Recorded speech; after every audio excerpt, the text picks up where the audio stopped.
ताज्या घडामोडी पाहण्यासाठी सी24 तास चॅनलला लाईक करा, सबस्क्राइब करा, शेअर करा आणि बेल आयकॉनवरती क्लिक करायला विसरू नका। किनवट तालुक्यातील अनेक ग्रामपंचायतमधील कर्मचाऱ्यांचे विविध मागण्यांसाठी महाराष्ट्र ग्रामीण ग्रामपंचायत कर्मचारी संघटनेच्या वतीने संघटनेचे अध्यक्ष संजीव अंबादास वानखेडे हे किनवट पंचायत समितीच्या समोर आज आमरण उपोषणासाठी बसले आहेत। जोपर्यंत मागण्या मान्य होत नाहीत तोपर्यंत मी उपोषण सुरू ठेवणार असल्याचे उपोषणकर्ते संजय अंबादास वानखेडे यांनी सी24 तासशी बोलताना म्हटलंय। ग्रामपंचायत कर्मचाऱ्यांचे जून 2021 ते मार्च 2022 या 10 महिन्याच्या फरकाची रक्कम इरियस पंचायत समिती किनवट इथे जिल्हा परिषद नांदेडकडून वर्ग करण्यात आली आहे। परंतु आज 1 महिना आणि 10 दिवस उलटूनही ग्रामपंचायत कर्मचाऱ्यांच्या खात्यावरती रक्कम वर्ग करण्यात आली नाहीये। त्यामुळे महाराष्ट्र ग्रामीण ग्रामपंचायत कर्मचारी संघटनेच्या वतीने संघटनेचे अध्यक्ष संजीव अंबादास वानखेडे यांनी आमरण उपोषणाचा पवित्रा उचलला आहे। यामध्ये इरियसची रक्कम वेळेवरती मिळत नसल्याने कर्मचाऱ्यांवरती उपासमारीची वेळ आली आहे। ही रक्कम तात्काळ कर्मचाऱ्यांच्या खात्यावरती जमा करण्यात यावी। भविष्य निर्वाह निधीची रक्कम अद्यापपर्यंत ग्रामपंचायत कर्मचाऱ्यांच्या खात्यावरती जमा झाली नाहीये। त्यामुळे कर्मचाऱ्यांमध्ये रोष निर्माण झालाय। ग्रामपंचायत कर्मचाऱ्यांना नळ योजनेची मोटार चालू बंद करण्यासाठी, गावामधील स्ट्रीट लाईट सुरू करण्यासाठी, नळ योजनेची विहीर नाल्यालगत किंवा शेतामध्ये असल्यामुळे गवतामधनं जावं लागतं।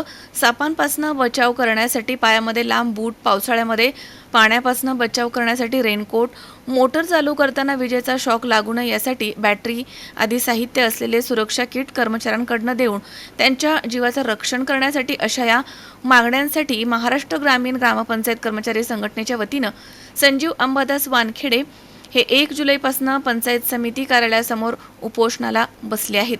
जोपर्यंत मागण्या मान्य होत नाही तोपर्यंत मी उपोषण सुरू ठेवणार असे उपोषणकर्ते संजय अंबादास वानखेडे यांनी म्हटलंय।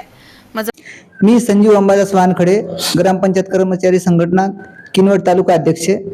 आज रोजी आमच्या विविध मागण्यासाठी पंचायत समिती किनवट समोर उपोषणाला बसलो आहे आणि आमच्या ज्या प्रमुख मागण्या आहेत तो एरियस, आमचा 10 महिन्याचा एरियस अद्यापपर्यंत मिळालेला नाही आणि त्यानंतर आमचा जो भविष्य निर्वाह निधी आहे, भविष्य निर्वाह निधीची रक्कम आमच्या भविष्य निधीच्या खात्यामध्ये जमा करावी आणि तिसरी जी मागणी आहे जी सुरक्षा किट, जो आम्ही हातात जीव घेऊन काम करतो, मोटर चालू बंद करतो, त्यासाठी किट, सुरक्षा किट देण्यासाठी या प्रमुख 3 मागण्यासाठी आज मी उपोषणाला बसलेलो आहे। आणि जोपर्यंत आमच्या मागण्या पूर्ण होत नाही, जोपर्यंत आमच्या खात्यावर पैसे जमा होण्याची आमच्या मोबाईलवर मेसेज येत नाही तोपर्यंत मी इथून उठणार नाही। मझहर शेख, सी24 तास, नांदेड। पावसाळ्यामध्ये विजेचा लपंडाव, मग चिंता कशाला करताय? आता अंधाराला करा बाय बाय। विजेच्या वाढत्या समस्यावरती आता एकच इलाज, घरी बसवा इन्व्हर्टर आणि बॅटरी कमी दरात। आता इन्व्हर्टर आणि बॅटरी घेणं झालं सोपं। बजाज फायनान्स देतोय 0 डाऊन पेमेंट आणि 0 व्याज दरावर बॅटरी इन्व्हर्टर।